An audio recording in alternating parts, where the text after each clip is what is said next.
Hello everyone, welcome back to my channel. I am Ananya Mishra. सो अभी तक हम लोगों ने पार्ट 1 एंड पार्ट 2 में some common disease in human beings कर लिया था।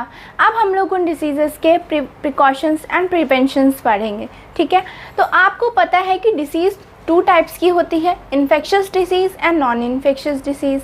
तो इन्फेक्शियस डिसीज़ मेनली पैथोजन से होती हैं जो कि one person to another person transfer होती रहती हैं। तो जितने भी हमारे सिलेबस में इन्फेक्शियस डिसीज़ दे रखी थी हम लोग उन्हें पूरे तरीके से कंप्लीट कर चुके हैं। तो अब हम उनके प्रिकॉशंस पढ़ते हैं, क्योंकि डिसीज़ तो होंगी ही, पैथोजन तो रहेंगे ही, तो हमें अपनी तरफ से भी कुछ प्रिकॉशंस लेने पड़ते हैं। तो सबसे पहला तो ये होता है कि हमें public hygiene and personal hygiene को प्रॉपर मेंटेन रखना चाहिए, जिससे कि हम काफ़ी सारी डिसीज़ से बच सकते हैं। तो ठीक है, तो पर्सनल हाइजीन में मेनली क्या आता है, ठीक है, वो जानेंगे हम सबसे पहले। पर्सनल हाइजीन मतलब हम लोग अपने आप को खुद अच्छे से हाइजीनिक रखेंगे।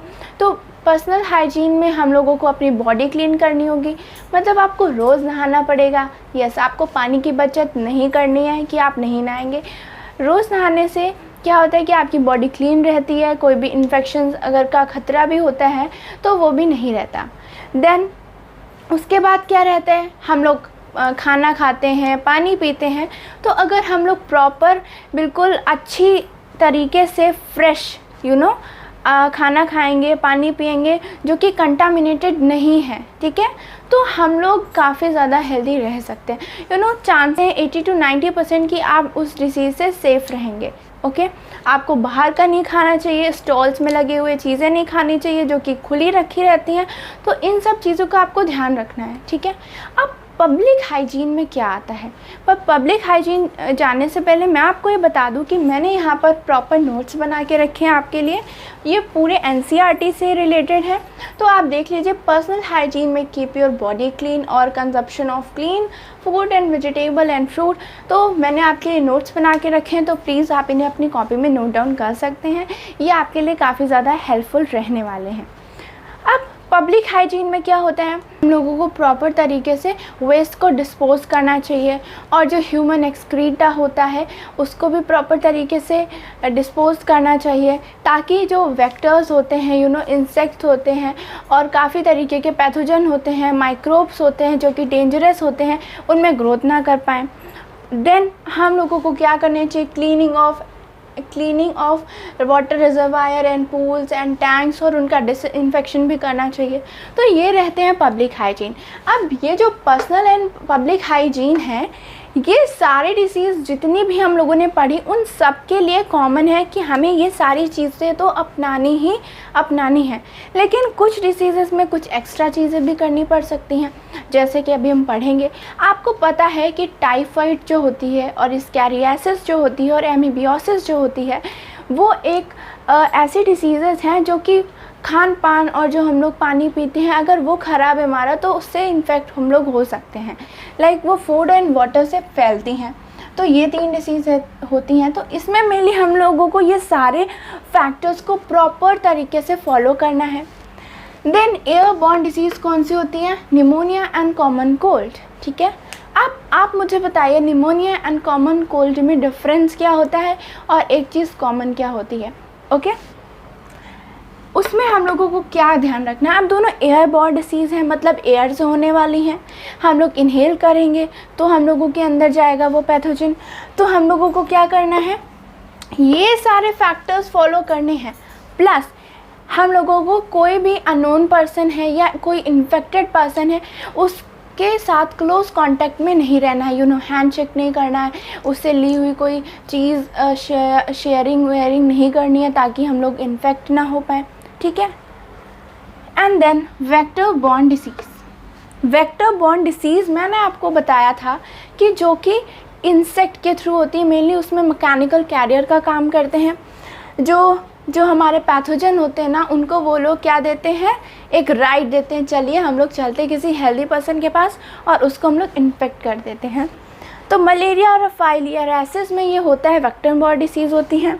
इसमें आपको क्या करना होगा, इसमें आपको कुछ एक्स्ट्रा चीज़ें करनी पड़ेंगी पब्लिक एंड पर्सनल हाइजीन को अलावा भी, ठीक है।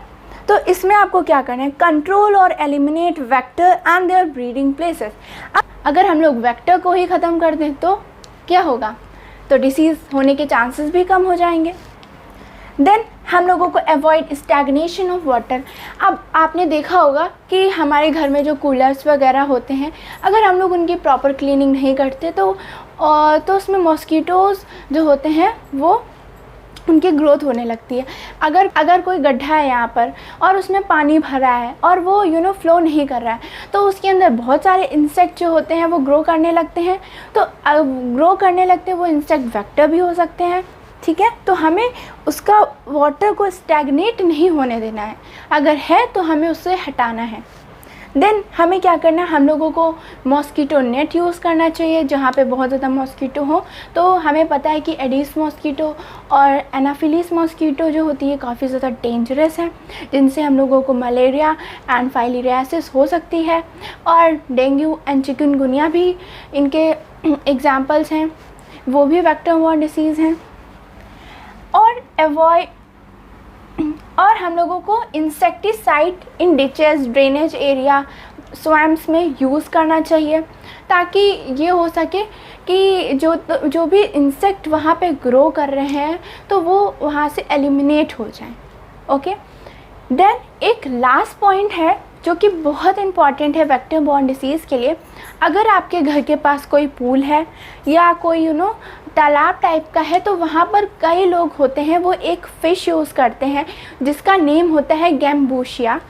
इसकी स्पेलिंग होती है GAMBUSIA, ठीक है। ये एक फ़िश होती है जो मॉस्किटो लार्वा पर फीड करती है, मतलब मॉस्किटो का लार्वा अगर उसमें ग्रो कर रहा है तो वो उसे खा जाती है, ये उसका खाना ही होता है।